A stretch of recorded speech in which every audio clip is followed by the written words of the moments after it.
करूं? माइक कौन है?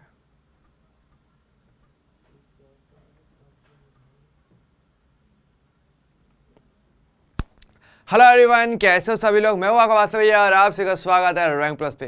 तो बच्चों, हमारा चैप्टर चल रहा है विलियन और आज इसका हमारा लेक्चर नंबर 6 जो है आज हम कवर करने वाले हैं, ठीक है। लेकिन देखो, आज के लेक्चर में अगर देखा जाए तो देखो, अभी तक वैसे हमने अणुसंख्या गुणधर्म हमने पढ़ना स्टार्ट किया था और हमने टोटल 3 अणुसंख्या गुणधर्म अभी तक हमने कंप्लीट पढ़ लिए हैं। लेकिन आज हम बात करने वाले हमारे चौथे नंबर का जो लास्ट हमारा अणुसंख्या गुणधर्म है, परासरण दाब के बारे में आज हम बात करने वाले हैं, ठीक है। ओके, देखो ये वाला पार्ट थोड़ा सा थियोरेटिकल पार्ट ज़्यादा रहता है, बेसिक सा फॉर्मूला आता है और इसमें अनुप्रयोग इससे काफ़ी इंपॉर्टेंट है। तो उसके जो थियोरेटिकल पार्ट है उसको हम अच्छे तरीके से कवर करेंगे, ठीक है। और एक एक चीज़ को आपको बहुत ध्यान से सुनना और समझना रहेगा, ठीक।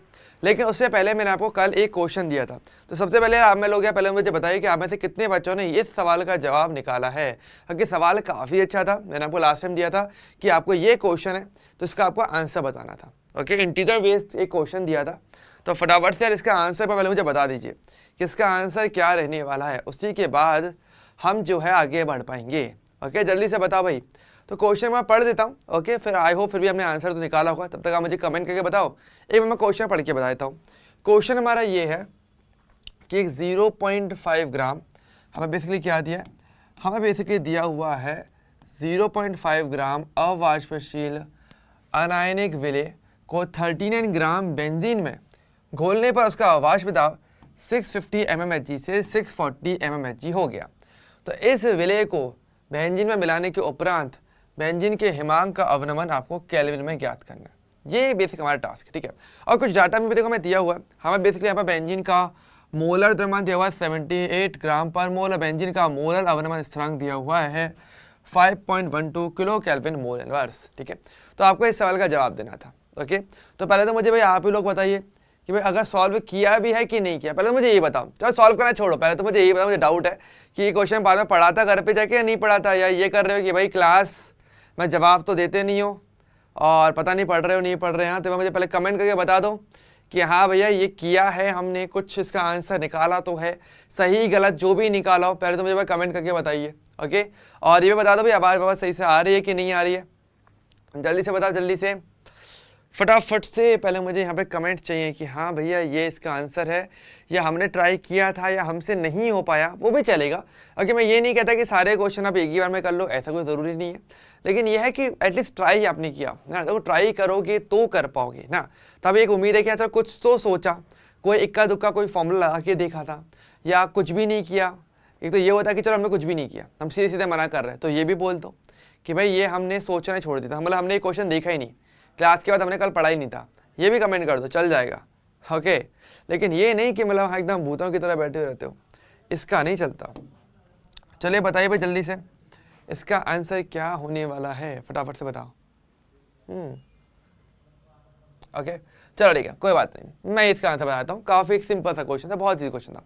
क्वेश्चन हमारे पास ये था कि आपके पास एक अवाष्पशील विलेय का 1 ग्राम मात्रा आपको दी हुई है और आपको विलायक कौन है, बेंजीन है, और दिख भी रहा है 39 ग्राम है, तो विलायक यही हो जाएगा। उसको जैसे ही मिक्स किया गया तो देखो वाष्प इतने से इतना कम हुआ, तो वाष्प में अवनमन हो रहा है, और इसके अलावा आपको हिमांक में अवनमन आपको ज्ञात करना है। तो एक वैल्यू दी हुई है, एक से कुछ दूसरी वैल्यू निकालनी है। हमें प्रॉब्लम कहाँ पर आएगी, देखो अगर मुझे हिमांक में अवनमन का निकालना भी होता तो सोच के देखो, अगर मान लो मैं डायरेक्टली हिमांक में अवनमन का फॉर्मूला लगाऊं तो वो क्या होता आपका, वो आपका होता KF × M होता, सॉरी KBM, सॉरी हाँ सॉरी KF ही होता। डेल्टा TF निकालना पड़ता ना हिमांक में अवनमन के लिए,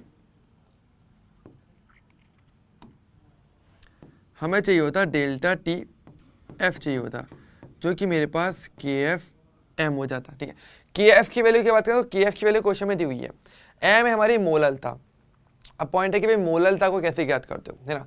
तो देखो अगर मुझे मोललता चाहिए तो KF तो दिया हुआ है, मोललता कैसे ज्ञात करोगे, मोललता क्या होता है मेरे पास, वो होता है आपका विलेय का भार अपॉन में क्या हो जाएगा मेरा विलेय का मोलर द्रव्यमान इनटू में विलायक का भार। और अगर इनकेस अगर 1 ग्राम में दिया हुआ है तो ऊपर आपको 1000 से गुणा करना पड़ता था, जो कि हमारा बेसिक फॉर्मूला था। अगर क्वेश्चन में देखा जाए तो हमारे पास देखो कुछ चीज़ें दी हुई हैं, KF तो मैं दिया ही हुआ है, इसकी एडिक नहीं है, मैं KF की वैल्यू तो रख सकते हो। विलेय का भार देखो वो हमें क्वेश्चन में दिया हुआ है ना, क्वेश्चन में यहाँ पे दिया हुआ, ये रहा लिखा भी हुआ है 0.5 ग्राम अवाष्पशील अनायनिक विलेय, यानी विलेय का बार आपको दिया हुआ है, तो ये आपको ऑलरेडी गिवन है, ठीक है। विलेय का मोलर द्रव्यमान ये हमें नहीं पता, ये क्वेश्चन में नहीं बोला गया, क्योंकि हमें विलेय के बारे में नहीं पता, हमें बस ये पता है कि कोई अवाष्पशील अनायनिक विलेय है, लेकिन कौन सा है, क्या उसका फॉर्मूला हमें पता नहीं है, क्योंकि फॉर्मूला पता होता विलेय का तो हम आराम से कर सकते थे, पर चलो वो तो दिया नहीं, चलो वो देखेंगे कैसे निकाला जाएगा। विलायक का बारे में दिया हुआ है 39 ग्राम बेंजीन है, जो कि विलायक है हमारा, ठीक है, तो ये भी हमें क्वेश्चन में दिया हुआ है।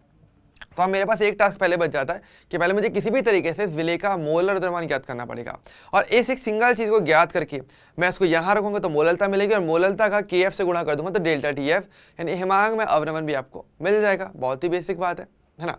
अब पॉइंट आता है भाई ये पता कैसे चलेगा, तो देखो हमें यहाँ पे एक बात और बताई गई, हमें देखो वाष्प दाब में अवनमन दिखाया गया है कि पहले 650 था जो विलायक था, जैसे ही विलेय को मिला दिया तो 640 हो गया, तो इससे मैं कहीं ना कहीं वाष्प दाब में अपेक्षिक अवनमन का जो फॉर्मूला था उससे मैं विलेय का जो मोलर द्रव्यमान है वो ज्ञात कर सकता हूँ। कैसे, आगे देखो, हम जानते हैं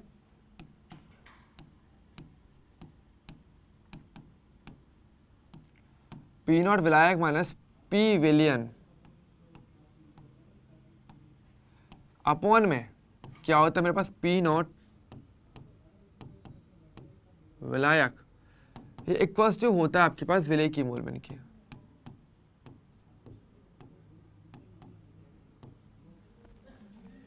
ये विलेय की मोल बन के बराबर होता है, ठीक है।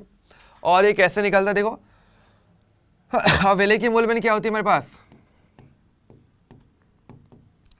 वो इक्वल्स जो होता है आपके पास विलेय के मोल अपॉन में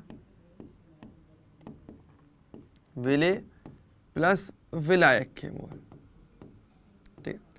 वही वाली बात है। तो सबसे पहले हम क्या करेंगे, हम यहाँ से मोल भिन्न निकाल सकते हैं, मोल भिन्न से या फिर हम चाहे सीधे सीधे विलेय के मोल भी निकाल सकते हैं, है ना।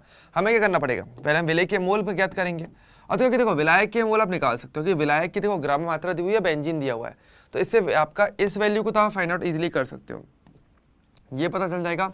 और इस पूरे फॉर्मूले का यूज करके आपको ये पता चल जाएगा, तो मैं क्या यहाँ से विलेय के मोल नहीं निकाल सकता, और विलेय के मोल का फायदा हुआ क्या कि n विलेय वो क्या होगा, विलेय का ग्राम में भार अपॉन में क्या हो जाएगा विलेय का मोलर द्रव्यमान, और विलेय का ग्राम में भार क्वेश्चन में अगेन दिया हुआ है 0.5 ग्राम का, और ये जो है असल में मेरा क्वेश्चन है, ठीक। तो हमें यहाँ तक जाना पड़ेगा दरअसल, और यहाँ पर फिर मुझे विलेय का मोलर द्रव्यमान ज्ञात हो जाएगा। विलेय का मोलर द्रव्यमान ज्ञात करके यहाँ रखना, मोललता मिलेगी, मोललता का KF से गुणा करके आपको डेल्टा TF मिल जाएगा। ओके, तो ये था बेसिकली हमारा क्वेश्चन। ओके, और मैं देख पा रहा हूँ कोई कमेंट नहीं किया गया, मतलब कि किसी ने भी ये क्वेश्चन नहीं किया है, लगता है ट्राई ही नहीं किया गया जैसे, है ना भाई। ये तो बता दे करो कम से कम किया है नहीं किया है, या फिर मुझे ही चेक करवाना पड़ेगा आगे से। हाँ, या थोड़ी ईमानदारी दिखाओगे नहीं दिखाओगे, हाँ, या इसी तरीके से क्लासेस चलेंगी। देखो भाई इस तरीके से अगर पढ़ने वाले हो तो नीट भूल जाना एक बार के लिए। ओके, बहुत ही क्लियर बात है, क्योंकि आप केवल बायो से या केवल फिजिक्स से तो निकाल नहीं सकते। अगली बात, अगर एक पूरा सब्जेक्ट अगर आप स्किप कर रहे हो तो यानी 180 नंबर आप पहले ही छोड़ चुके हो, और 180 नंबर पे तो कुछ मिलता ही नहीं, वैसे 180 नंबर क्लियरली आपने छोड़ दिए। और ये भी गारंटी नहीं है कि भाई बायो में और फिजिक्स में आप सारे के सारे कर लोगे बिना किसी नेगेटिव के। नंबर वहाँ भी कहीं ना कहीं कट होते हैं, कोई ना कोई क्वेश्चन आएगा जो वहाँ पे भी छूटेगा। तो क्या आप केवल 2 सब्जेक्ट से और किसी एक चीज़ को स्किप करके कर सकते हो? भाई उससे नहीं होता है, जवाब देना पड़ेगा, क्योंकि मैं देखता हूँ कोई जवाब नहीं आता है। ऐसा नहीं चलेगा भाई, ऐसा नहीं चलेगा। ओके, तो भाई थोड़ा सा ध्यान से पढ़ लो, समझ लो तरीके से, अभी भी मौका है, दे रहा हूँ, चांस दे रहा हूँ, कर लो, ये नहीं कि बाद में कोई बोले चीज़, ठीक है। तो आई होप वैसे ये वाला क्वेश्चन क्लियर हुआ होगा, तो क्वेश्चन मुश्किल नहीं था, इजी क्वेश्चन था, बस आपको थोड़ा स्टेप आगे बढ़ना था। और कोई चीज़ नहीं किया थी तो बातें यहाँ पे बताई भी गई हैं। बेंजीन का मोलर द्रव्यमान चलो नहीं पता, 78 लिखा गया है, तो चीज़ें क्वेश्चन में भी हैं, तो ट्राई करो। ओके, चले तो स्टार्ट करते हैं। जो हमारा आज का टॉपिक हम स्टार्ट करते हैं। आज बेसिकली हम क्या पढ़ने वाले हैं, आज हम पढ़ने वाले हैं परासरण और परासरण दाब के बारे में, और एक हम पढ़ने वाले हैं व्युत्क्रम परासरण के बारे में। ओके, अब पॉइंट पहले तो ये आता है कि भाई हमारे पास सबसे पहला सवाल तो ये है कि भैया परासरण परासरण दाब से पहले ये तो बताओ परासरण होता क्या है। पहले बेसिक डेफिनेशन की बात करते हैं, राइट। पहले हम क्या सीखेंगे, सबसे पहले हम देखेंगे थोड़ा सा हमारा जो बेसिक डेफिनेशन है। पहले हम परासरण के बारे में थोड़ा समझते हैं कि परासरण होता क्या है हमारे पास। देखो इसके बहुत ही सिंपल से एग्जांपल पहले देता हूँ, थोड़ा आपको आइडिया क्लियर हो जाएगा कि परासरण होता है क्या है कि देखो, जैसे आप कभी अगर सब्जी लेने जाते हो, है ना, या फिर अगर किसी मंदिर अगर जाते हो, फूल अगर लेने जाते हो, तो आपको पता है कई बार क्या होता है कि आप गुजरते हो तो क्या होता है कि वहाँ पे फूल या आपके जो फल हैं, जो भी सब्जियां हैं, वो सूखी रहती हैं सब्जी वाले के पास या फूल वाले के पास। लेकिन जैसे वो फूल वाला उस पर पानी थोड़ा छिड़क देता है, या सब्जी वाला उस पर पानी छिड़कता है सब्जियों के ऊपर, तो क्या होता है कुछ टाइम बाद देखते हो कि सब्जियां वापस खिल जाती हैं, वापस ताज़ा हो जाती है, यही होता है। और या फिर आप देखते हो, एक आइडिया और देता हूँ जो घर पे भी ट्राई कर सकते हो, कि जैसे अगर आपने 1 गिलास पानी लिया और रात में आपको पता है क्या करते हो, अगर रात में किशमिश भिगो देते हो तो क्या होता है सुबह देखते हो किशमिश फूल जाती है ना। तो ये घटना क्यों होती है, तो ऐसा क्यों हो पाता है, तो एक्चुअल में होता है यहाँ पर ये मोटा मोटा कि आपको पता है किशमिश वाला एग्जाम्पल से सभी को पता है कि जो जल जो था, जिस जल में आपने किशमिश को डुबोया था, वो जो जल था, वो जो पानी था, वो किशमिश के अंदर चला जाता है, जिससे कि वो किशमिश फूल जाती है ना। यही घटना तो हुई है। तो असल में देखो हुआ क्या है, इसको थोड़ा मैं अच्छे तरीके से बताऊं तो होता असल में ये है कि जो जल है वो क्या करता है, वो देखो किशमिश क्या होती है, किशमिश की जो परत है, उसकी जो लेयर है, वो अर्धपारगम्य झिल्ली होती है, मतलब कि एक ऐसी झिल्ली होती है, बहुत ही पतली सी झिल्ली होती है, बहुत ही पतली लेयर होती है, जिसमें कुछ कण आपके एक जगह से दूसरी जगह जो है स्थानांतरित हो सकते हैं, ठीक है। तो ऐसे में क्या होगा, जो जल है वो अर्धपारगम्य झिल्ली द्वारा बाहर से अंदर की ओर चला जाता है, जैसे कि किशमिश आपकी फूल जाती है। अब ये परासरण होता है। तो परासरण की एक्चुअल डेफिनेशन क्या होती है, डेफिनेशन ये होती है, तो जैसे कि अगर बात करेंगे तो देखो, अब इसको तो मैं थोड़ा सा और एक अच्छे तरीके से बताता हूँ, फिर डेफिनेशन बताएंगे, है ना। तो जैसे कि मान लो आपने एक बीकर लिया, ये एक बीकर है, ठीक है, एक हमने क्या लिया, एक बीकर लिया। चलो इसको मैं अलग पेज से बना दूँ, अच्छा रहेगा और साफ साफ दिखेगा।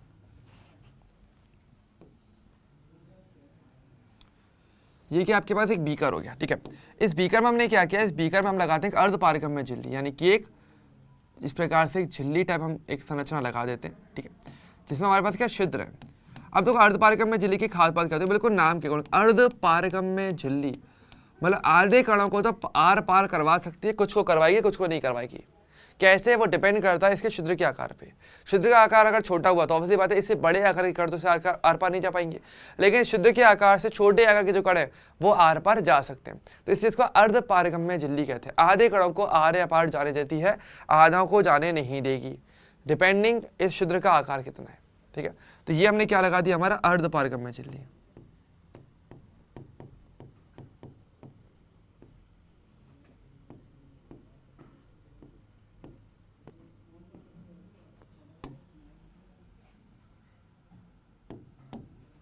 ठीक है, अब हमने क्या किया, एक तरफ हमने इसमें क्या भर दिया, एक विलायक भर, एक जैसे हमने यहाँ पे जल भर दिया, मान लो ये आपका जल है, ठीक है। दोनों तरफ क्या भरा है, पहले मैंने स्टार्टिंग में जल भर दिया था, ठीक है। और फिर हमने क्या किया है, फिर हमने किया है कि हमने एक साइड हमने क्या किया, एक साइड हमने यहाँ पे अवाष्पशील ठोस विलय को इस प्रकार से हमारे यहाँ पे मिला दिया। मतलब देखो, एक तरफ तो क्या है मेरे पास, एक तरफ तो है मेरे पास आपका एक कोई भी द्रव भरा हुआ है, या द्रव कह लो, या मैं से कहता हूँ एक विलायक। देखिए देखो, अकेला द्रव तो क्या हो जाएगा आपका, ये विलायक हो जाएगा। तो ये बेसिकली क्या है, एक तरफ आपने द्रव विलायक आपने भरा हुआ है, और एक तरफ हमने क्या किया, एक तरफ आपने यहाँ पे एक पूरा ये क्या बना लिया, एक विलियन आपने बना लिया, विलियन आपने बना लिया, ठीक है। अगर देखो इसके अंदर हमारे पास विलय भी है और मेरे पास विलायक दोनों ही रहने वाला है, और दोनों तरफ देखो सेम विलायक है मेरे पास, ठीक है। तो ये जो पीला कलर है ये तो आपका क्या हो जाएगा, आपका द्रव विलायक, ठीक है। और इसके अलावा ये क्या है आपका ये आपका विलय हो जाएगा। अब देखो होता क्या है, तो यहाँ पर घटना असल में ये देखने को मिलती है कि देखो हमने क्या किया, एक तरफ मैंने विलायक रखा, एक तरफ मैंने एक विलयन बना लिया, यानी इसमें विलय भी हमने मिक्स कर दिया, ठोस विलय को, और दोनों को अर्धपारगम्य झिल्ली द्वारा हमने अलग अलग कर दिया। तो असल में देखने को ये मिलता है कि आपके पास जो विलायक के जो कण होते हैं वो कम सांद्रता से अधिक सांद्रता की ओर जाते हैं। मतलब कि होता क्या है, अब देखो परासरण में क्या होता है, परासरण में कुछ ऐसा होगा कि आपके पास ये जो विलायक के कण हैं ये आपके लेफ्ट से राइट जाने की कोशिश करेंगे, यहाँ से यहाँ जाएंगे, ठीक है। जिससे क्या हो जाएगी, इसका जो लेवल है वो आपका थोड़ा सा बढ़ जाएगा, क्योंकि यहाँ पे विलायक के कण आ जाएंगे, ठीक है। तो इस घटना को क्या बोलेगा, परासरण कहते हैं। तो परासरण में क्या होता है, जो विलायक के कण है वो अर्धपारगम्य झिल्ली द्वारा विलयन की ओर जाने की कोशिश करते हैं, ठीक है। तो इस घटना को परासरण कहते हैं। तो चलो मैं यहाँ पे पहले इसका एक ऑब्जर्वेशन जो आपको देखने को मिलती है, पहले मैं वो बता दूँ। तो यहाँ में देखने को मिलता है कि विलायक के कण, और भी कैसा विलायक, शुद्ध विलायक, जहाँ पर कुछ भी मिक्स नहीं किया गया था, कि शुद्ध विलायक के कण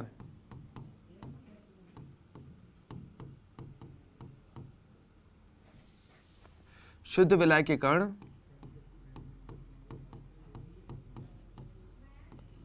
अर्धपारगम्य झिल्ली द्वारा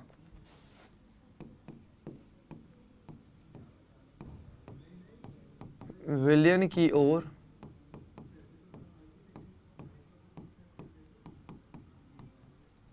गमन करते हैं।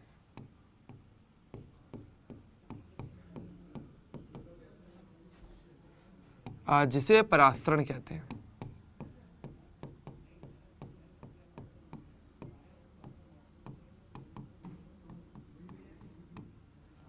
जिसे परास्तरण कहते हैं। तो ये क्या है, बेसिकली आपका परास्तरण कहलाया जाता है। ठीक है, अब देखो इसको थोड़ा सा और, अब तो देखो ये जो लैंग्वेज है अब तो थोड़ी नॉर्मल लैंग्वेज हो गई। अब इसको हम थोड़ा सा और केमिस्ट्री के हिसाब से थोड़ा सा साइंटिफिक वे में बोलते हैं। देखो अगर देखा जाए एक विलायक और एक आपके विलय में फर्क क्या होता है, इनमें एक्चुअल फर्क आता है आपके विलय का, कि देखो हमारे पास यहाँ पे विलय था, यहाँ पे विलय नहीं था। अब ऐसे फर्क क्या पड़ेगा, देखो समझो, होता हमारे पास ये है कि असल में देखो यहाँ पर क्या है, सांद्रता है, मतलब ऑब्वियसली बात है यहाँ पर कुछ विलय का लगा तो यहाँ पे जो सांद्रता होगी, जो विलय की मात्रा होगी वो विलायक की तुलना में ज़्यादा होगी, है ना। या फिर मान लो अगर मैं यहाँ पर भी अगर विलय मिक्स कर देता तो भी अगर देखा है तो एक जगह सांद्रता कम है, एक तरफ सांद्रता ज़्यादा है। तो होता असल में यह है कि जो विलायक के कण है वो टेक्निकली क्या होता है कि आपके कम सांद्रता से अधिक सांद्रता की ओर जाते हैं। तो देखो यहाँ पर अगर मान लो सपोज करो कि चलो मैंने यहाँ पर मैंने क्या किया, यहाँ पर मैंने सेम विलय को मैंने मिक्स कर दिया, ठीक है। अब तो यहाँ पर भी विलय है, यहाँ पे विलय है, दोनों ही मेरे विलयन हो गए, है ना। लेकिन हम क्या बोलेंगे, हम ये कहते हैं कि एक तरफ सांद्रता कम है और एक तरफ मेरे पास सांद्रता ज़्यादा है। तो यहाँ पर हम ये कहते हैं कि हमारे पास यहाँ पर तो क्या है आपके पास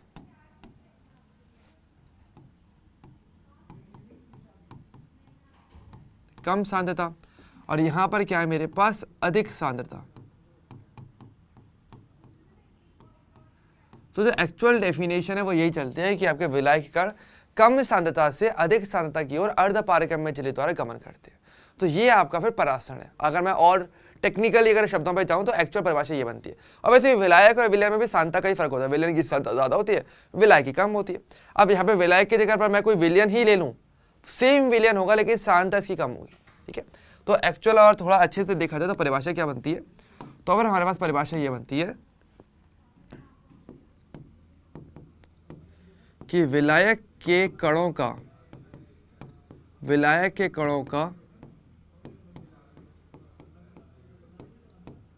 कम सांद्रता से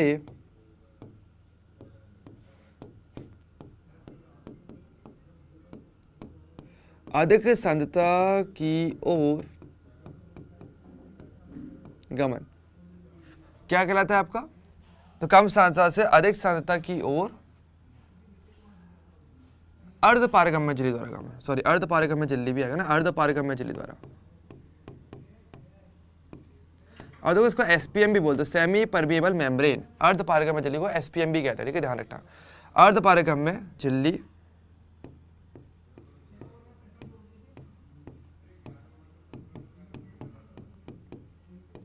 द्वारा गमन क्या कहलाता है आपका, परासरण कहलाता है।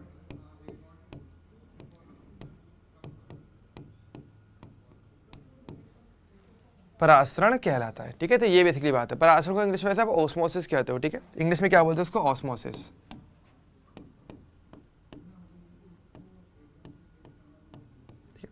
इसको बेसिकली आप ऑस्मोसिस कहते हो, ठीक है। तो पहली बात हमारी यहाँ पर आती है कि परासरण क्या होता है, ठीक है, क्लियर है।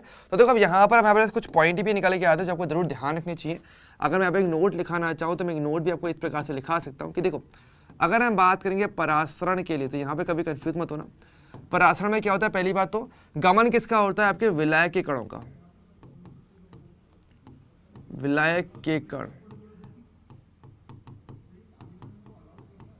का गमन होता है, नंबर एक बात।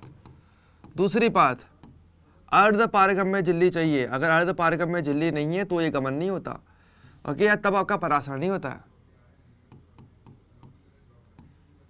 अर्धपारगम्य झिल्ली होनी चाहिए आपके पास, ठीक है, यानी कि एसपीएम आपके पास होना ही चाहिए। और तीसरा आपके पास क्या होता है, कहाँ से कहाँ तक होता है, निम्न से उच्च सांद्रता की ओर, निम्न से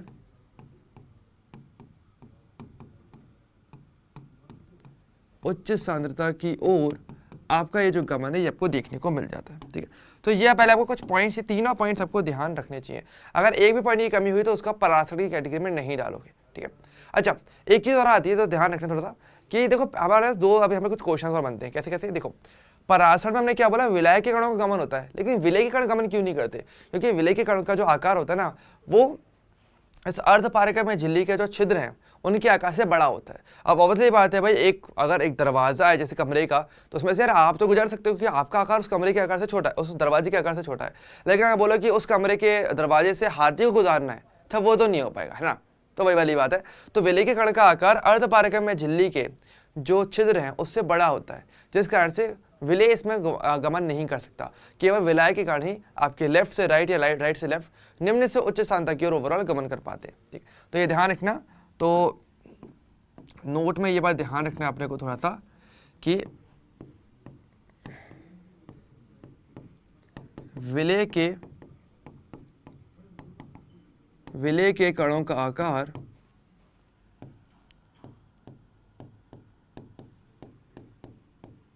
अर्धपारकम में झिल्ली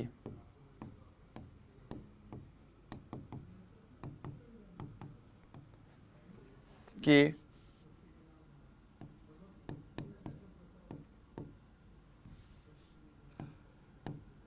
अर्धपारगम में झिल्ली के छिद्रों के आकार से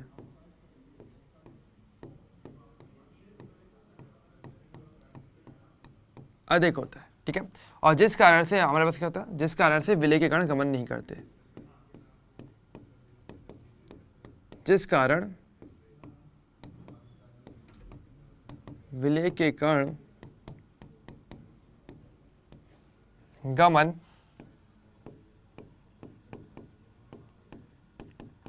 नहीं करते। ठीक है, ये थोड़ा सा अपने को ध्यान रखना चाहिए। ठीक है, अच्छा अब देखो इसके वैसे सिमिलर एक परिभाषा और भी होती है। एक तुम्हारा परासरण होता है और एक हमारे पास विसरण भी होता है। विसरण भी चलो फटाफट से यहीं कहीं क्लियर कर लेते हैं और फिर परासरण के बाद हम समझेंगे परासरण दाब क्या होता है फिर। ठीक है, परासरण तो समझ में आ गया। ठीक है, अब देखो एक परिभाषा और सिमिलर आती है, वो होती है विसरण। विसरण क्या होता है? विसरण बेसिकली होता है नॉर्मली आपका जो फैलाव होता है। जैसे कि आपको पता है विसरण का बहुत सिंपल सा है कि हमारे पास जैसे परफ्यूम होता है। अब परफ्यूम अगर आपने अपने ऊपर अगर छिड़का है तो क्या होगा, उसके जो कण होते हैं, गैस के कण, वो ऑटोमेटिकली आपके सभी ओर फैलने की कोशिश करते हैं। यानी कि जहाँ पर कण नहीं थे वहाँ पर जाने की कोशिश करते हैं। यानी कि उच्च सांद्रता, जहाँ पे कण की ज़्यादा मात्रा थी यानी हमारे पास से, निम्न सांद्रता मतलब और पूरी जगहों पर बिखेरने की कोशिश करते हैं। तो विसरण में क्या होता है कि कणों का उच्च सांद्रता से निम्न सांद्रता की ओर जो गमन होता है, इसमें आपको कोई अर्धपारगम्य में नहीं चाहिए, कुछ नहीं चाहिए, सिंपल जो गमन होता है वही आपका विसरण कहलाता है। ठीक है, तो एक हमारे पास वर्ड आता है विसरण, जो अगर डिफ्यूजन होता है, ये क्या होता है आपका, ये आपका होता है कि गैस के कणों का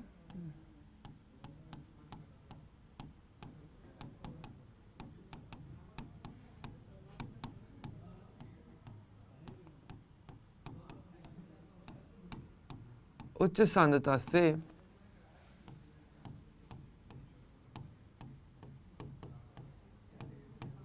निम्न सांद्रता की ओर गमन। कि गैस के कणों का उच्च सांद्रता से निम्न सांद्रता की ओर जो गमन होता है वो आपका विसरण होता है। तो विसरण और परासरण, पहली बात तो देखो दोनों में अगर देखा तो गमन अपोजिट है। विसरण में गमन कहाँ है, निम्न से उच्च से निम्न की ओर है, और परासरण में कहाँ था, परासरण में था निम्न से उच्च की ओर। तो अलग अलग होता है।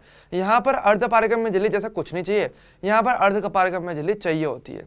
यहाँ पर जो गमन है विसरण में, वो सभी प्रकार के कण गमन करते हैं, चाहे वो विलय विलायक, चाहे जिसको भी जो मानते हो, सबके सब गमन करते हैं सेम तरीके से। लेकिन यहाँ पर गमन केवल विलायक के कणों का होता है, विलय के कणों का नहीं होता है। तो पहले कुछ पॉइंट्स एक बार थोड़ा देख लो आराम से और मुझे बताओ, किसी पॉइंट में कोई डाउट है तो फटाफट से मुझे कमेंट करके एक बार बताया जाए पहले तो।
ओके ठीक है, यहाँ तक का डन है अपना। ओके चलिए अब देखो आगे हमारे पास पॉइंट क्या है। अब देखो हमारे पास क्या है, हमारे पास ओवरऑल परासरण की घटना हो रही है, ठीक है। तो इसको तो डायग्राम को फिर से बना लेते हैं ताकि चीज़ें और क्लियर हो जाए अच्छे तरीके से। देखो हमारे पास देखो अब हो क्या रहा है, अब अल्टीमेटली हमारे पास ये है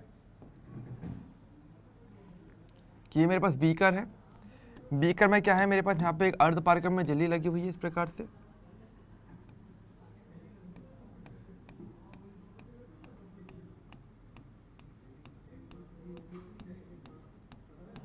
ठीक है। अर्धपारगम में झिल्ली, ये क्या होगी मेरी एसपीएम। अब यहाँ पर हमने क्या भरा हुआ है, देखो एक तरफ तो मैंने भरा हुआ है, देखो दोनों तरफ मैंने पे विलयन भरा हुआ है, ठीक है।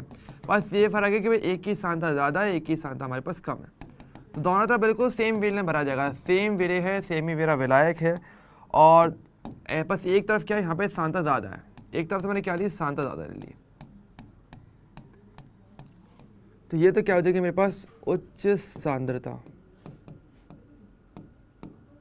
ठीक है। और एक तरफ क्या है मेरे पास निम्न सांद्रता है, यहां पर क्या है मेरे पास आपकी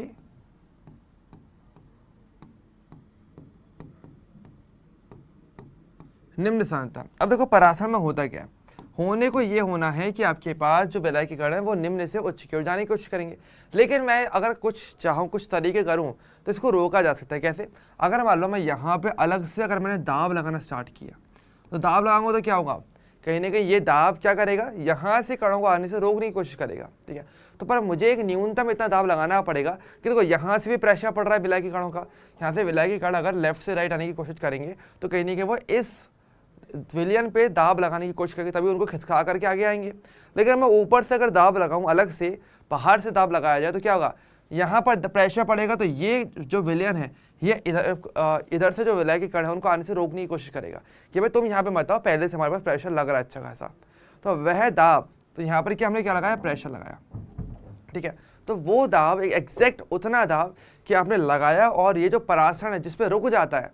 अगर देखो परासरण के लिए यहाँ पे प्रक्रम तो चल रहा है, अगर आप ज़रूरत से कम दाब लगाओगे तब तो परासरण होता रहेगा, लेकिन अगर आप एक न्यूनतम दाब लगा दो जिस पर परासरण रुक जाए, वो आपका परासरण दाब है, ठीक है। तो परासरण दाब की डेफिनेशन वही होती है कि वह न्यूनतम दाब जिस पर परासरण क्या होता है, जिस पर परासरण रुक जाता है, जिस पर परासरण रुक जाता है को परासरण दाब कहते हैं, ठीक है। उसको क्या बोलते हैं, परासरण दाब कहते हैं, ठीक है। ओके, और इसका देखो इसका सिंबल भी होता है, परासरण दाब को बेसिकली पाई से प्रदर्शित करते हैं, पाई से प्रदर्शित करते हैं, ये ध्यान रखें। इसको क्या है, पाई से जो है प्रदर्शित किया जाता है, जिसका सिंबल है। यानी का प्रेशर जैसे ही आपका पाई के बराबर हो जाएगा, जो भी आपने दाब लगाया है, जैसे ही वो पाई यानी परासरण दाब के बराबर हो गया, आपका परासरण उस पर रुक जाएगा, ठीक है। इसका मतलब ये हो जाता है, ठीक है। अब देखो यहाँ पर क्या कुछ पॉइंट्स भी आते हैं, देखो इसका एक फॉर्मूला भी होता है, वो भी थोड़ा समझ लो। देखो पाई का फॉर्मूला क्या होता है, देखो जैसे आपको पता होगा, अगर आप सभी को पता होगा आदर्श गैस समीकरण, इससे आप कंपेयर भी कर सकते हो, इससे आदर्श गैस समीकरण। ओके, आप सभी लोगों ने पढ़ा होगा थोड़ा बहुत आदर्श गैस समीकरण के बारे में, PV = nRT करके आपके पास एक फॉर्मूला होता है ना। ये तो था आदर्श गैस समीकरण जो किसी आदर्श गैस के दाब, ताप, आयतन के मध्य या कणों की संख्या मध्य सही संबंध स्थापित करके देता है। अब तो यहाँ पर बात क्या आती है, अगर मैं वॉल्यूम को दाब लगा यहाँ पर डिवाइड में लगा दूँ तो P = क्या हो जाएगा आपका N/V/RT। और आप लोग जानते हो मोलों की संख्या बटे आयतन क्या कहलाता है, आपका सांद्रता कहलाती है। तो यहाँ पे क्या हो जाएगा, P = क्या हो जाएगा आपका CRT। C का मतलब क्या, कंसंट्रेशन, यानी कि सांद्रता, ठीक है। तो इसका मतलब ये हो जाता है, ओके। तो अब देखो, अब इसी का सिमिलर फॉर्मूला आपका परासरण दाब के यहाँ पर क्या है, तो परासरण दाब का फॉर्मूला क्या होता है, पाई = होता है आपका CRT। ये फॉर्मूला होता है आपका परासरण दाब का, ठीक है। कौन सी चीज़ क्या क्या होती है, मोस्टली बात आप जानते हो। पाई तो आपका परासरण दाब हो गया, ये तो क्या होगा आपका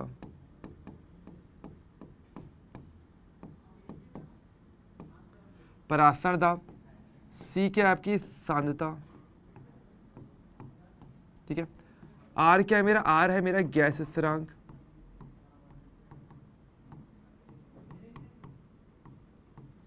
और टी क्या है मेरा, टी है मेरा बेसिकली ताप है, ये तापमान। और ध्यान रखना तापमान आपका केल्विन में होना चाहिए, किसी और में नहीं होना चाहिए, ठीक है। तो ये थोड़ा सा आपको ध्यान रखना चाहिए। ओके, क्लियर है। तो ये हमारा बेसिकली पराशर ताप का फॉर्मूला रह जाता है, ठीक है, क्लियर। ओके, फटाफट से कुछ कमेंट अगर आ जाएं तो मुझे पता चल जाए कि हाँ भाई चीज़ें समझ में आ रही हैं कि नहीं आ रही है। एक बार देख लो उसको आराम से थोड़ा सा। ओके, फटाफट से बताइए, फटाफट से। हाँ, ओके, चलो बहुत अच्छे हैं, बहुत अच्छा, बहुत सब क्लियर है। चलो ठीक है, अब देखो, अब हमारे पास क्या है, देखो यहाँ पर एक बहुत अच्छा एक क्वेश्चन हमारे पास बन जाता है जो आपको थोड़ा सा ध्यान रखना चाहिए। यहाँ पे एक तो न्यूमेरिकल आपका बन सकता है यहाँ पे, इसके अलावा पराशरण से रिलेटेड जो आपसे कुछ पॉइंट्स आपके ऑब्जेक्टिव क्वेश्चन में पूछे जा सकते हैं वो आपके ये बन जाते हैं, ठीक है। अब देखो इसके अलावा यहाँ पे और चीज़ें क्या आती हैं, और चीज़ समझो। देखो अब हमारे पास क्या आती है, देखो अब कंडीशन बनती है। देखो एक तरफ क्या लगा रहे हो, अगर आप जैसे कि अगर आपको पता है कि आपका पास एक तरफ आप प्रेशर लगा रहे हो,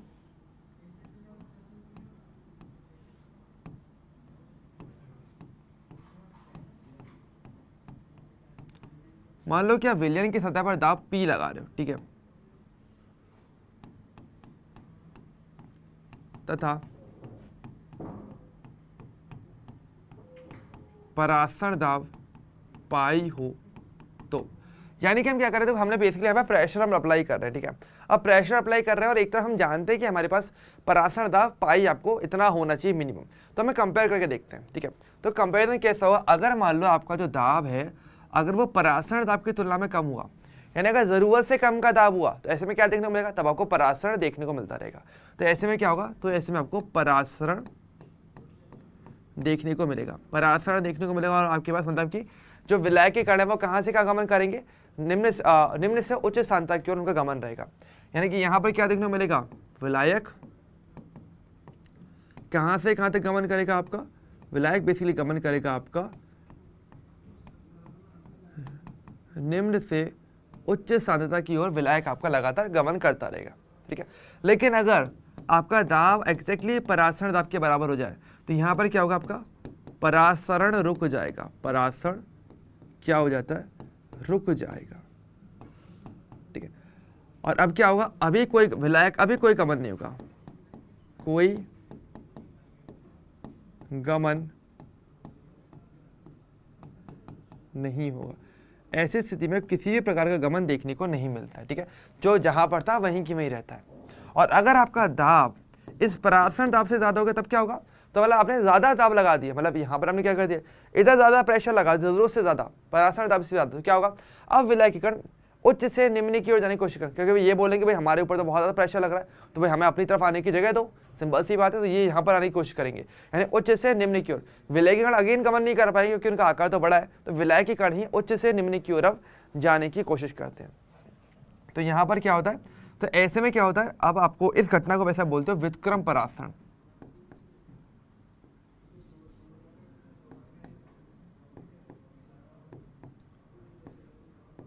व्युत्क्रम पराशरण, ठीक है, या फिर इसको प्रतिलोम पराशरण भी कह सकते हो।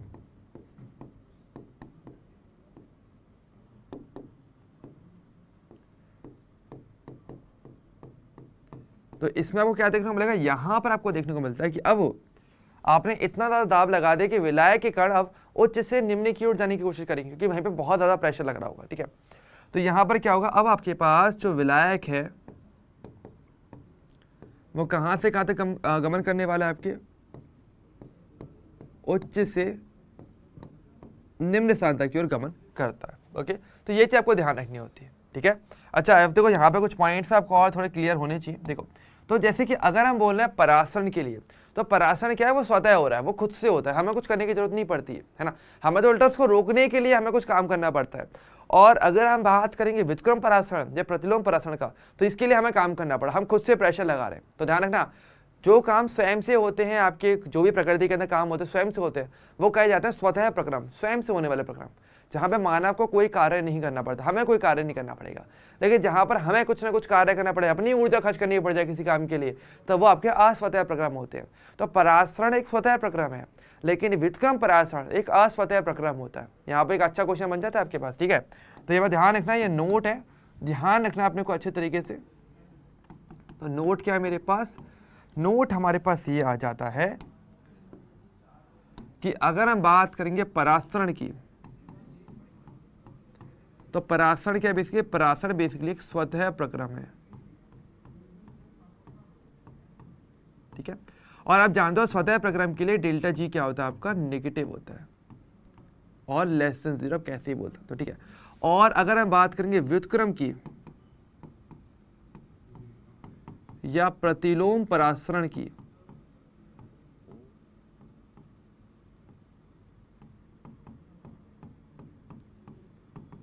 तो ये कैसे, ये बेसिकली एक अस्वतः प्रक्रम है,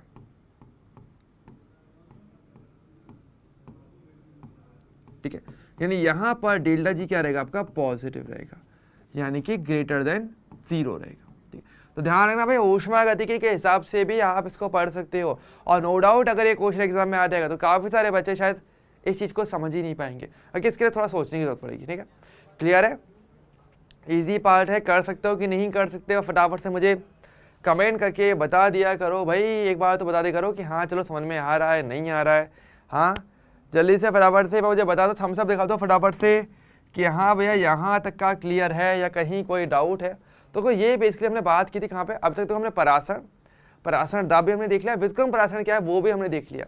अब इस पर आधारित हमें कुछ और इसकी बातें भी करनी है, इसके अनुप्रयोग हमें देखने हैं, और इसके साथ ही इसके रिलेटेड कुछ और परिभाषा भी है, हमें उनको भी देखना है, जो अगेन काफ़ी अच्छा क्वेश्चन आपके एग्जाम के अंदर बना सकते हैं, ठीक है।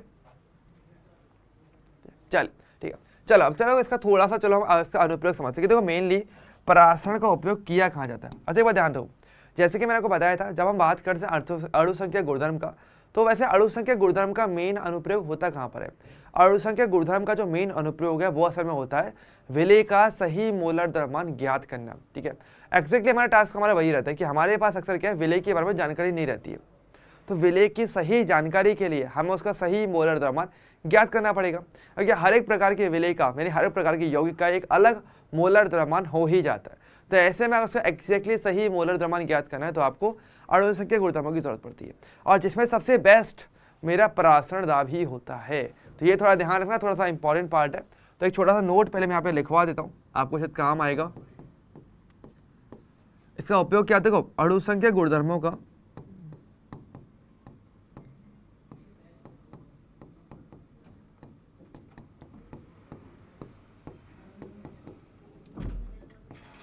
अणुसंख्या गुणधर्मों का मुख्य प्रयोग या मुख्य अनुप्रयोग मैं कहूं तो ज्यादा सही, मुख्य अनुप्रयोग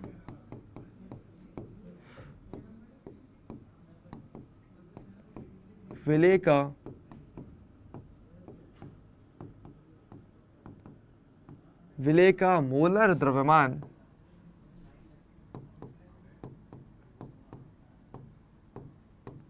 ज्ञात करना है, ठीक है। इसका जो मुख्य अनुप्रयोग है वो विलेय का मोलर द्रव्यमान ज्ञात करना होता है, ठीक है। और यहाँ पर सबसे बेस्ट कौन सा अणु संख्या गुणधर्म हमारे लिए, वो फिर मेरा परासरण दाब है, ठीक है। जिसमें ध्यान रखना, जिसमें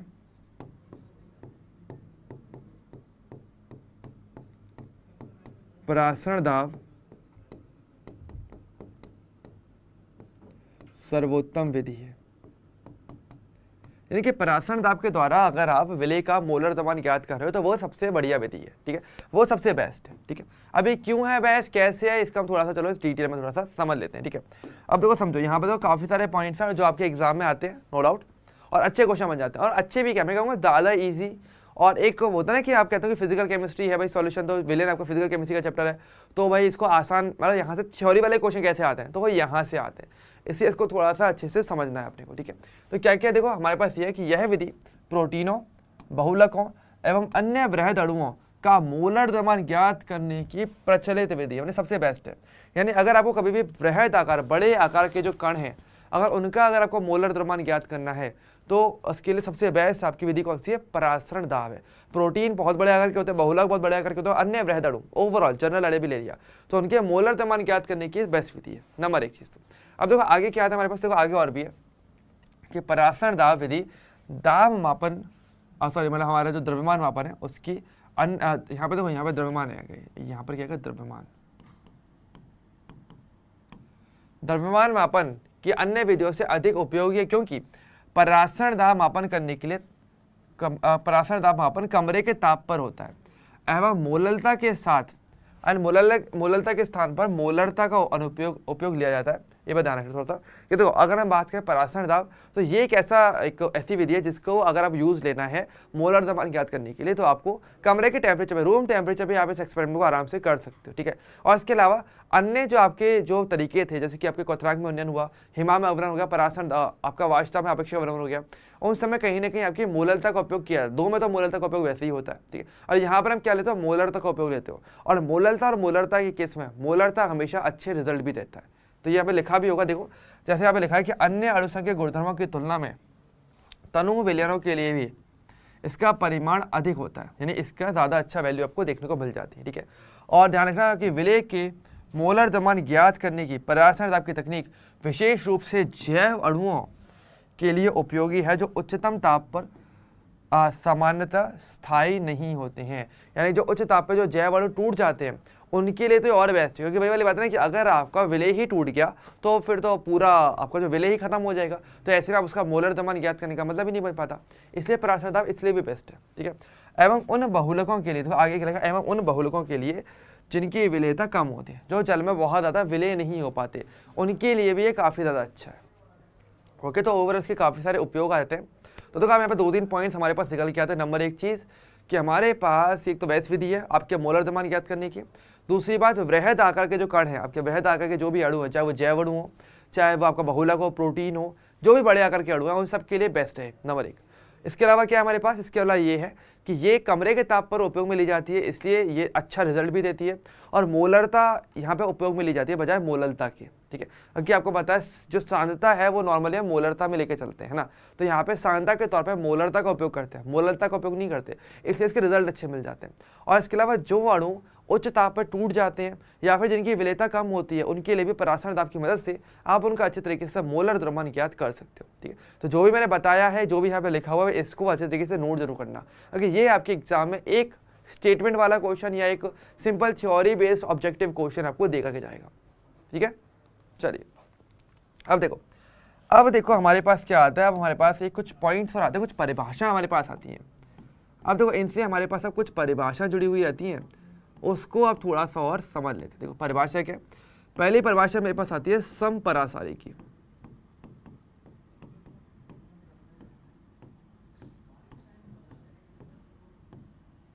ठीक है, समपरासारी विलयन। चलो पहले इसकी थोड़ी सी बातें कर लेते हैं। समपरासारी विलयन क्या होता है ना, कुछ परिभाषाएं बेसिक छोटी छोटी सी जो आपके बुक में भी लिखी हुई हैं और इससे एग्जाम में काफ़ी अच्छे तरीके से क्वेश्चंस भी पूछे जाते हैं। समपरासारी का मतलब क्या है, देखो बिल्कुल नाम के अकॉर्डिंग, सम का मतलब समान, परासारी मतलब कि परासरण दाब। तो इसका मतलब क्या है, इसको देखो ऐसे दो पार्ट में वैसे विभाजित कर लो। सम का मतलब तो क्या होगा, यहाँ पर समान की बात की जा रही है, और परासारी जो है ये बेसिकली आपके परासरण दाब को इंगित कर रहा है कहीं ना कहीं यहाँ पे।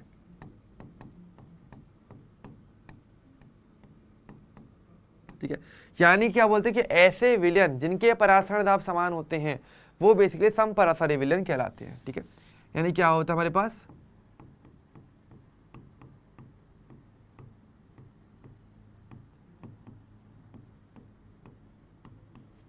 ऐसे विलयन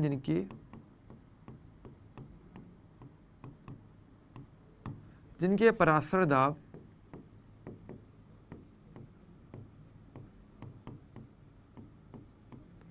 समान होते हैं। ठीक है, उनको आप क्या बोलते हो, समपरासारी विलयन आप कहते हो। ठीक है, यानी यहां पर क्या होता है, जैसे कि आपके पास ए एंड बी है, आपके पास दो विलयन है, चलो ऐसे अलग से लिख लेते हैं यहाँ पे, जैसे कि ए एंड बी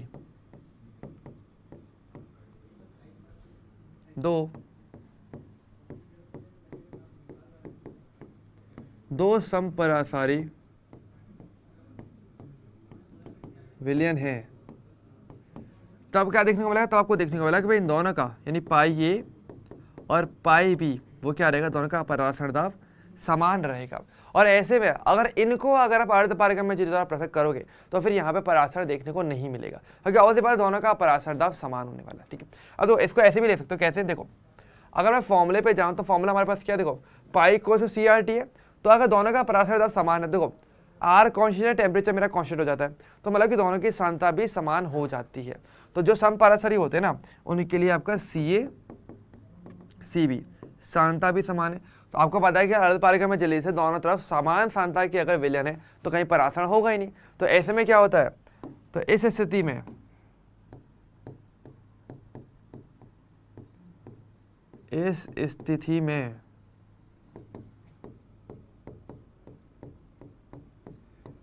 परासरण नहीं होता। इस स्थिति में क्या है, परासरण नहीं होता, क्योंकि दोनों तरफ की सांद्रता ही समान है। मतलब एक तरीके से मतलब दोनों तरफ बिल्कुल सेम विलयन भरे हुए हैं, कोई फर्क नहीं है। तो अगली बात है उनके परासरण दाब भी समान होंगे, कॉमन सेंस है। और परासरण दाब अगर समान हो गए तो ऐसे में क्या, कहीं कोई परासरण नहीं होता, वो आपके समपरासरी विलयन होते हैं। ठीक है, अच्छा लेकिन अगर मान लो कि भाई दोनों के परासरण दाब समान नहीं हुए तो मतलब एक की सांद्रता ज़्यादा है, एक की सांद्रता कम है, तब क्या कहोगे, तो परासरण होगा। अब वहाँ पे कुछ परिभाषाएं हमारे पास निकल के आती हैं, कैसे, देखो इसको जब मैं थोड़ा सा एक डायग्राम से बता दूँ फटाफट से, तो देखो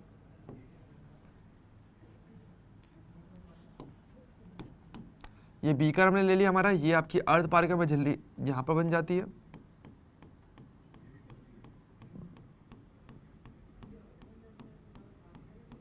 ठीक है, ये आपकी अर्धपारगम्य झिल्ली है।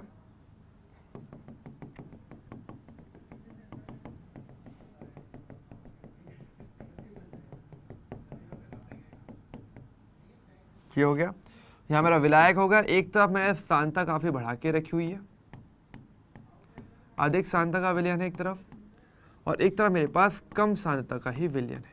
ठीक है, इस प्रकार से। अब परासरण होगा, परासरण आपको पता है कहाँ से कहाँ होगा, आपके कम से उच्च की ओर यहाँ पर आपका परासरण जो है आपके विलायक के कणों का होने वाला है। ठीक है, अब हुआ क्या, देखो तो इसका मतलब क्या है, देखो अगर देखा जाए मान लो ये जो आपका लेफ्ट वाला विलयन है, सपोज करो कि ये आपका ए है और ये वाला आपका बी है। ठीक है, तो देखो अगर देखा जाए तो देखो अब यहाँ पे क्या है, एक का परासरण दाब मतलब देखो एक की सांद्रता कम है, मान लो इसकी सांद्रता आपकी सी ए है और इसकी सांद्रता सी बी है। तो यहाँ पर हम देख सकते हैं कि भाई अगर दोनों में अगर कंपेयर किया जाए दोनों की सांद्रताओं के बीच में, तो आपको ये देखने को मिलेगा कि सी ए आपका कम है आपका सी बी से। ठीक है, अच्छा अगर इसी सेम चीज़ को अगर मैं फॉर्मूले में यहाँ पे अगर रखूँ तो क्या मिलेगा, जिसकी सांद्रता कम उसका परासरण दाब भी कम होगा, उस विलयन के लिए उसका परासरण दाब भी कम है।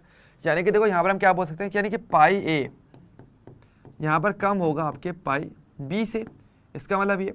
तो देखो हम ये कहते हैं कि जिस विलयन का परासरण दाब अर्धपारगम्य झिल्ली से हमने दोनों विलयनों को अलग अलग किया, तो जिस विलयन का परासरण दाब कम होता है उसको कहते हो अल्प परासारी विलयन।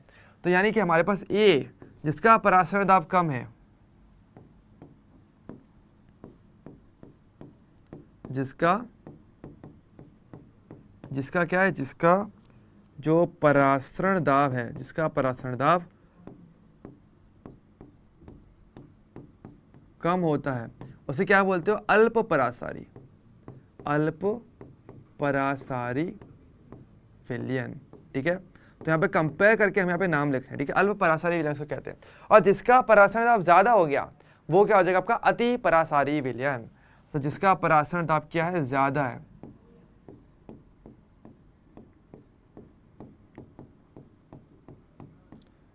जिसका परासरण दाब क्या है आपका अधिक है,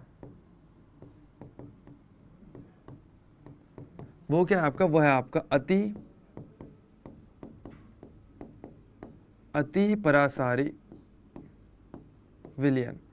वो बेसिकली आपका अति परासारी विलयन आपका कहलाता है। ठीक है, यानी कि ए यहाँ पे हमारे पास अल्प परासारी और ये हमारा अति परासारी। और यहाँ पे फिर हमारे पास एक बहुत अच्छा नोट आता है कि अगर आपसे रैंडमली पूछा जाए कि आपके पास परासरण कहाँ से कहाँ तक होता है, किस दिशा में होता है, तो आप या तो ये बोलोगे कि वो कम से उच्च सांद्रता की ओर होता है, या फिर अभी कहोगे कि आपके विलायक से विलयन की ओर होता है, ऐसे कह सकते हो। या फिर ये भी कह सकते हो कि आपके अल्प परासारी से अति परासारी की ओर आपका परासरण होता है, यानी कम परासरण वाले दाब वाले विलयन से अधिक परासरण दाब वाले विलयन की ओर परासरण होता है। तो ये भी एक परिभाषा परासरण की निकल के आती है, और ये थोड़ा सा ध्यान देने वाली बात है, काफ़ी बच्चे ये चीज़ नहीं जान पाते हैं और इससे गलती कर बैठते हैं। ठीक है। तो थोड़ा ध्यान से इसको लिखना भाई, अच्छे तरीके से नोट बनाओ तो इसको अच्छे से लिखना। तो अगर हम बात करेंगे परासरण की दिशा, तो ये ध्यान रखना परासरण की दिशा कहाँ से कहाँ तक होती है, ठीक है। तो कहाँ से कहाँ तक बन सकते हो, तीन प्रकार से, तीन चार तरीके से मैं ये बोल सकता हूँ। नंबर एक, हमारे विलायक, विलायक भी कैसे, मेरा शुद्ध विलायक, आपको ऐसे भी लिख सकते हैं, ठीक है। शुद्ध विलायक से जो आपका जो विलयन होगा वहां पे, क्योंकि ऑब्वियसली बात है विलायक की सांद्रता कम होती है, यानी कि कम सांद्रता से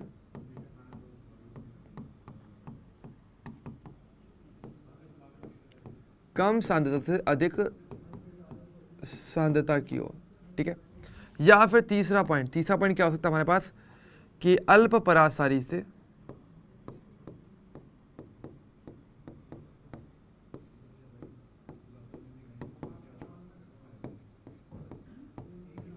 अति परासारी,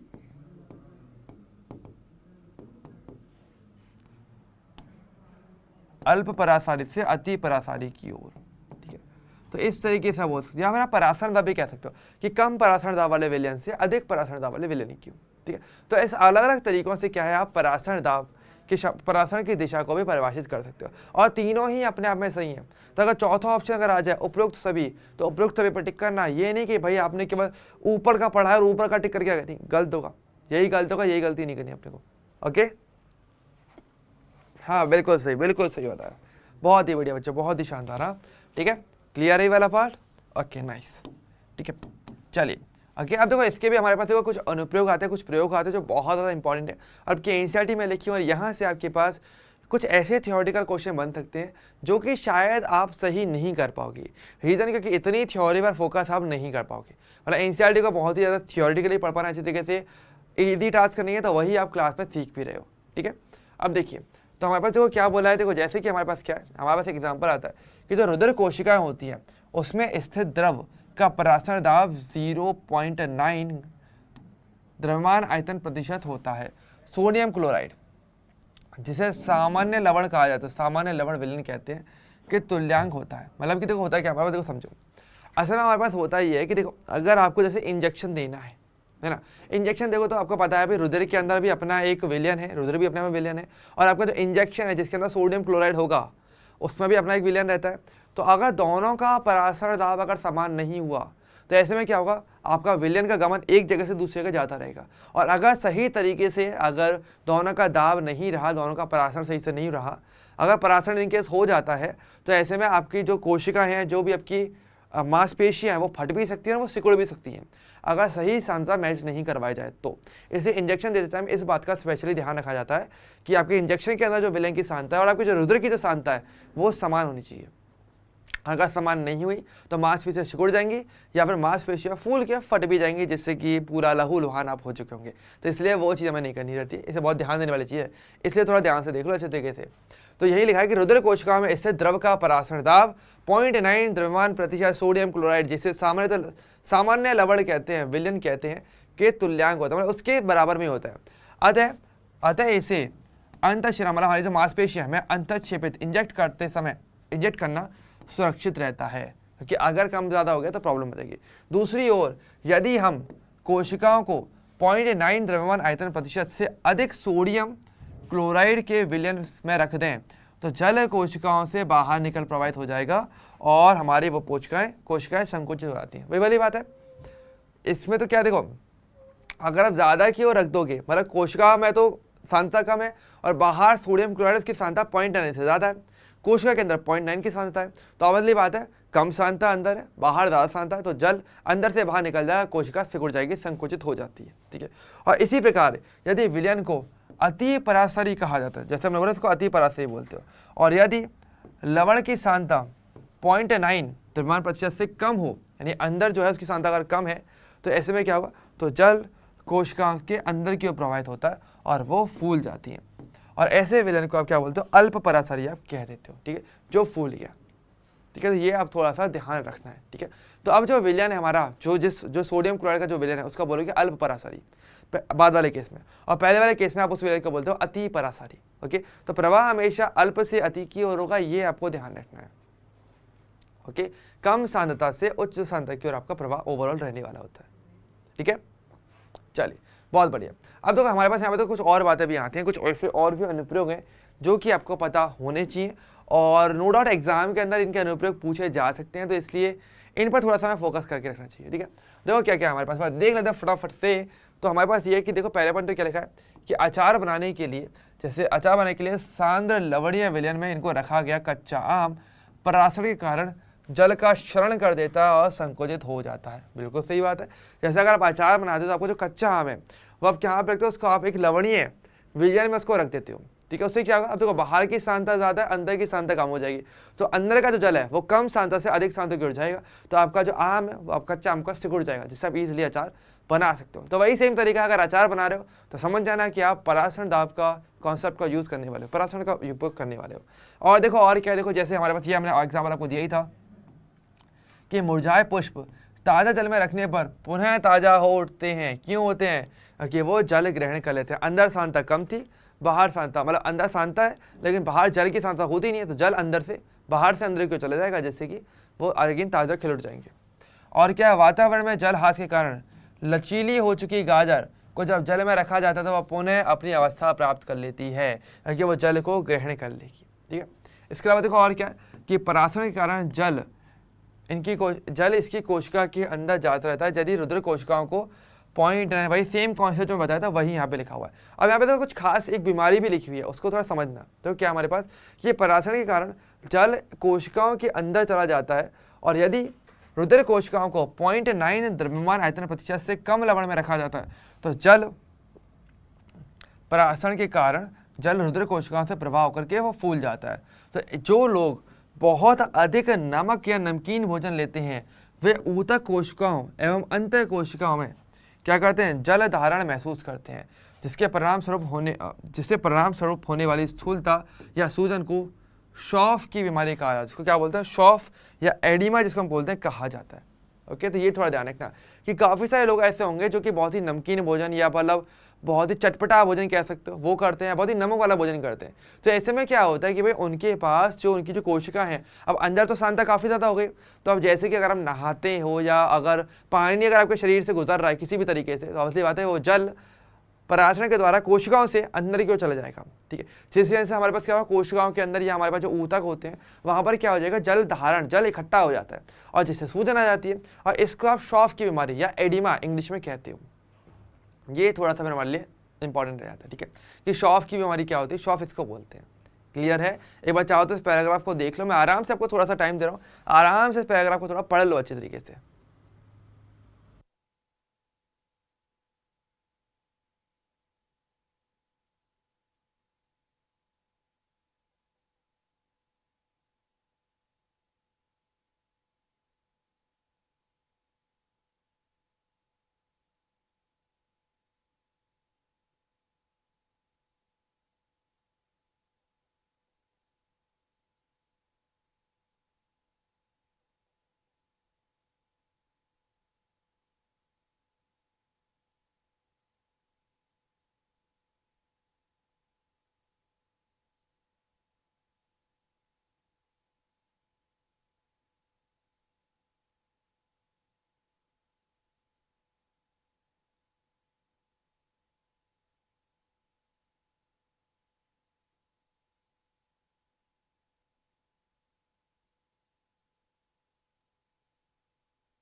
चलिए हो गया डन, पढ़ लिया पूरा, नाइस, बहुत अच्छे है ना। चलो अब देखो वैसे हमारे पास देखो और भाई सेम कुछ एग्जांपल्स और भी दिए हुए हैं, जैसे कि देखो एक एग्जांपल और पढ़ लो, चलो अच्छे तरीके से और चीज़ें क्लियर हो जाएंगी कि जैसे जल को मृदा से पौधों की जड़ों में और फिर पौधे के ऊपर के हिस्सों में पहुंचाना आंशिक रूप से परासरण के कारण ही होता है। ये तो परासरण के कारण क्या होता है, भाई वाली बात है, नीचे जल की सांद्रता कम है, ऊपर अगर देखा जाए तो वहाँ पे सांद्रता ज़्यादा रहेगी, तो आपका जल निम्न से उच्च की ओर ऊपर चढ़ना शुरू करता है, ठीक है। तो कहीं ना कहीं परासरण में उसका एक रीज़न थोड़ा सा बनता है। इसके अलावा मांस में लवण मिलाकर संरक्षण एवं फलों में शर्करा मिलाकर संरक्षण बैक्टीरिया की क्रिया को रोकता है, क्योंकि परासरण के कारण जो नमक युक्त जो मांस है और जो मिश्री में जो फल होते हैं उसमें स्थित बैक्टीरिया जल ह्रास के कारण संकुचित होकर के मर जाता है, जिससे कि वहाँ पर बैक्टीरिया नहीं पनप पाता, ठीक है। तो ये भी इसके कुछ एग्जाम्पल्स बन जाते हैं, ठीक है, क्लियर है। और व्युत्क्रम परासरण भी अगर देखा तो इसका भी बहुत ही शानदार अनुप्रयोग रहता है। अगर हम बात करेंगे व्युत्क्रम परासरण का, तो इसका भी बहुत अच्छा उपयोग है, वो आपका होता है जल के शुद्धिकरण में। इसका थोड़ा ध्यान रखना कि अगर हम बात करेंगे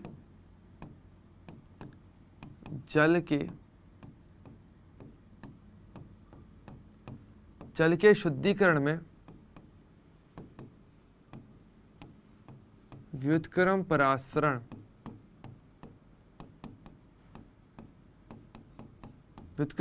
का उपयोग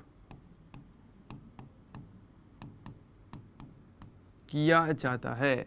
कि आपके पास व्युत्क्रम परासरण का उपयोग करके आप क्या कर सकते हो, व्युत्क्रम परासरण या प्रतिलोम परासरण का उपयोग जल के शुद्धिकरण के लिए हम लोग करते हैं, ठीक है। कैसे करते हैं तो बहुत ही सिंपल सा आइडिया है, मैं आपको एक डायग्राम से समझाता हूँ। एक बार में डायग्राम देखो, जैसे ये हमारा डायग्राम था, ठीक है। अब हमने क्या किया, तो एक तरफ से मैंने यहाँ पे क्या भर दिया, अशुद्ध जल भर दिया, क्योंकि अशुद्ध जल में क्या है, बहुत सारे विलेय पदार्थ जो है मिले हुए रहेंगे, तो वह अशुद्धि हो जाएंगी। अब यहाँ पर एक तरफ हमने क्या लिया, थोड़ा सा साफ पानी ले लिया, तो अगर मैं यहाँ पे परासरण दाब से ज़्यादा दाब लगाऊंगा तो क्या होगा, ये जो अशुद्ध जल के अंदर जो जल है वो क्या करेगा, वो अर्धपारगम्य जल द्वारा शुद्ध जल की ओर आना शुरू कर देगा, जैसे कि जल आपको ज़्यादा साफ मिल जाता है, शुद्ध जल आपको मिल जाता है। तो बस सिंपल सी बात है। तो चलो मैं इसको यहाँ पर लिख देता हूँ, आपके काम ही आ जाएगा, ठीक है। तो देखो यहाँ पर क्या बात है, बहुत ही सिंपल सी बात है कि व्युत्क्रम परासरण द्वारा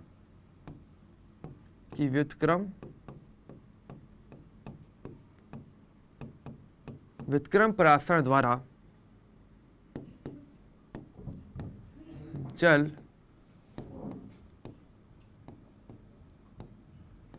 अशुद्ध जल से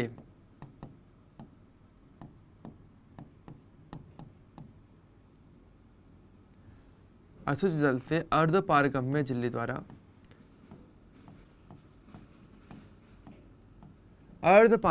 झिल्ली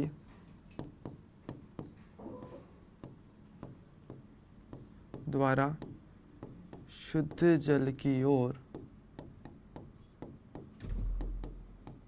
जाता है, ठीक है। तो इस प्रकार से क्या होता है, आपका शुद्धिकरण आपको देखने को मिल जाता है। तो ये भी इसका काफ़ी अच्छा एक अनुप्रयोग ओवरऑल बन जाता है। ओके, क्लियर है। ओके, चलिए अब तो अगर देखा जाए तो वैसे अब देखो हमारे पास वही वाली बात है, यहाँ पे लिखा हुआ है वही वाली बात है, ठीक है। तो मैं यहाँ पर थियोरेटिकली आपको लिखा हुआ तो आराम से चाहो तो उसको पढ़ सकते हो, वही सेम बात यहाँ पे लिखी हुई है, ठीक है। अच्छा, वैसे अगर कभी क्वेश्चन पूछा जाए कि जो अर्धपारगम्य झिल्ली है वो कौन से पदार्थ की बनी होती है, तो ध्यान रखना वो सेलुलोज एसीटेट की बनी होती है। और देखो ये भी मैं यहाँ पे पैराग्राफ में लिखा हुआ है, और ये सारे जो पैराग्राफ हैं एनसीईआरटी के पैराग्राफ हैं, इसलिए इनको थोड़ा सा अच्छे से पढ़ना चाहिए, ठीक है। तो देखो ये लिख रहा हूँ सेलुलोज एसीटेट, ये लिखा हुआ कि प्रतिलोम परासरण के लिए आवश्यक दाब बहुत अधिक होता है, इसके लिए उपयुक्त झिल्ली कौन सी है, सेलुलोज एसीटेट की फिल्म की बनी होती है, जिसे उपयुक्त आधार पर रखा जाता है, और उसी के द्वारा ही जब आप व्युत्क्रम परासरण करवा रहे हो, क्योंकि उसकी बात है यहाँ पर काफ़ी ज़्यादा दाब लगाने वाले हो, तो ऐसे के लिए आपकी झिल्ली काफ़ी स्ट्रांग होनी चाहिए, तो उसको सेलुलोज एसीटेट का बनाया जाता है, ठीक है। तो वही चीज़ यहाँ पे लिखो और यही लिखा है यहाँ पे, ठीक है। तो विलवणीकरण के लिए जैसे इसका उपयोग किया जाता है, तो वही सारी बातें यहाँ पे लिखी हुई हैं, और यहाँ पे कुछ भी नहीं है। तो आराम से छोटा मोटा पैराग्राफ है, ऐसे तो पढ़ दिया मैंने, एक बार आराम से आप भी इनकी रीडिंग थोड़ा सा अच्छे तरीके से लगाइएगा, ठीक है, क्लियर है। और देखो इसके अलावा देखो यहाँ पर आपके लिए क्वेश्चन भी आपके लिए मैं लेकर के आया हूँ, और इसको जरूर ट्राई करना। देखो 2 क्वेश्चन आपके लिए लाया हूँ, एक क्वेश्चन तो ये है, ठीक है, इसको ट्राई करना, ठीक है। और बहुत ही सिंपल सा क्वेश्चन है, आपके परासरण दाब निकालने का क्वेश्चन है, बस बेसिक सारा डाटा आपको यहाँ पे दिया हुआ है, केवल आपको सॉल्व करना है। जैसे क्वेश्चन क्या बताया था कि 300 केल्विन पर 300 ग्राम प्रति लीटर सांद्रता वाले ग्लूकोज के विलयन का परासरण दाब दिया हुआ है, और यदि इस ताप पर विलयन का परासरण दाब अगर 1.52 बार है तो सांद्रता क्या होगी। तो यानी तापमान थोड़ा सा बदल रहे हो और आपको फिर सांद्रता बताना पड़ेगा, ठीक है। That's it. मतलब अगर थोड़ा सा पराठन आप चेंज किया है तो उसके अंदर क्या नहीं निकल के आएगी। तो समझ गए कौन सा फॉर्मूला लगेगा। तो मतलब आपका फॉर्मूला लगाना पड़ेगा आपका π1/π2 इक्वल टू C1/C2। ऑब्वियसली बात है क्योंकि और जो चीज़ें वो तो कैंसिल हो जाएंगी, वैल्यू रखोगे एक बार में आंसर आपका आ जाएगा। तो इसको थोड़ा सा घर पे ट्राई करना अच्छे तरीके से, ठीक है। और एक ब्रेनस्टॉर्मिंग क्वेश्चन और आपके लिए मैं अलग से लेकर के आऊँ, और इसमें मैं चाहूँगा पूरे तरीके से आप ही को दिमाग लगाना है। ईजी क्वेश्चन है नो डाउट, और अच्छा एक सिंपल क्वेश्चन है, बस थोड़ा सा दिमाग लगाओगे ना तो अच्छे तरीके से इस क्वेश्चन को कर भी पाओगे, ठीक है। सो बच्चों अगर देखा जाए आज के सेशन में फिर मेरी तरफ से यही रहने वाला होगा, ठीक है। और पराशर दाब तक हमारा जो टॉपिक है वो पूरा हो जाता है, हमारे सारे अणुसंख्या गुणधर्म हमारे पूरे हो जाते हैं। अब नेक्स्ट लेक्चर में हम बात करने वाले हैं थोड़े से कुछ इंपॉर्टेंट टॉपिक जो हमारे पास है, वॉन्ट ऑफ गुणांक और हमारा असामान्य मोलर द्रव्यमान। इसके बारे में हम नेक्स्ट लेक्चर में यानी कल हम पढ़ने वाले हैं। तो मैं चाहूँगा कि यार कल कहीं ना कहीं चैप्टर हुआ कंप्लीट हो जाएगा थियोरटिकली, और एक सेशन और ले लेंगे जिसमें हम आराम से हमारे जो क्वेश्चन प्रैक्टिस है थोड़ा सा उसको भी हम कर लेंगे, ठीक है। लेकिन इस सेशन में हमारा यही रहने वाला है, ठीक है। और अब हम मिलेंगे कल नेक्स्ट सेशन में, तब तक के लिए bye bye and take care.